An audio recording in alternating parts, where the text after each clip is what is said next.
first of all, I saw the movie last night, and I was really, really hit hard by this film because I saw the documentary, and I don't think I got it until watching this film. Thank you for saying that. Yeah, it hit home, and I find that it's really an important film. So we'll come back to that, but your manifestation of Edward Snowden was magnificent. Your mannerisms, your voice inflections, I was very impressed by that. And I'm very curious, what was your process in bringing him to life?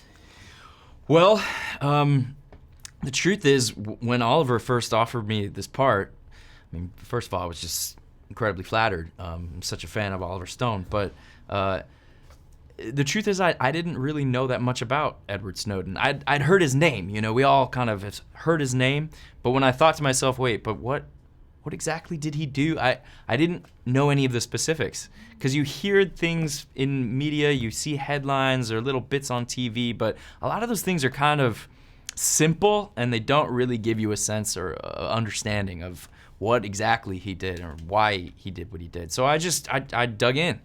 You know, and that feels good. It's funny, we spend a lot of time nowadays just kind of scrolling through, and you kind of look a little bit at lots of things.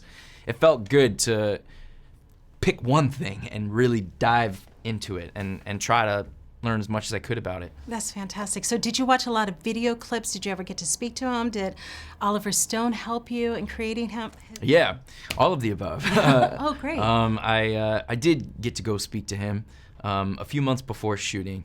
I went to Moscow and I sat with him, as well as Lindsay Mills, his girlfriend, who's played in the movie by Shailene Woodley. And the funny thing about Edward Snowden, though, is he's always trying to take the attention off of himself as a human being and put the attention on the issues that he talks about.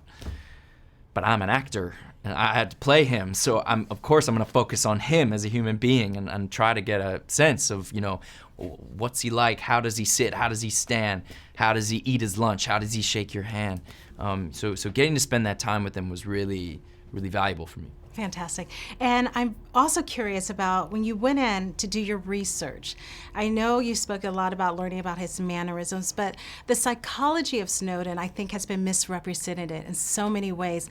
What would you say drove him or drives him? Well, there's a really telling thing, and it's the beginning of the movie, and something I didn't know, which is in 2004, Edward Snowden enlisted in the U.S. Army. He wanted to go fight in the Iraq War. Ultimately, he didn't get to go fight because he broke both of his legs in basic training, and he was always good at computers, and that's why he started working for the CIA and the NSA, et cetera. But he's a guy he's very much a patriot. He really loves his country. Everyone in his family, his grandfather, his father worked for the government, and he wanted to serve his country. Now that asks the question, what is a patriot? And in the United States, I think a patriot is someone who will ask questions, who will not just blanket agree with everything the government does. You know, we're privileged to live in this country where we have the right to ask those questions. Not everyone everywhere in the world has that privilege. And so I think it ultimately shows his patriotism that he said, hey, this thing that the government is doing goes against the principles of what my country is all about, and I'm gonna risk my life to fight against it. Made in Hollywood. Thanks for watching this interview. As always, don't forget to subscribe and let us know what you think in the comment section below. For the next Made in Hollywood interview, click right here. Do it. Click it.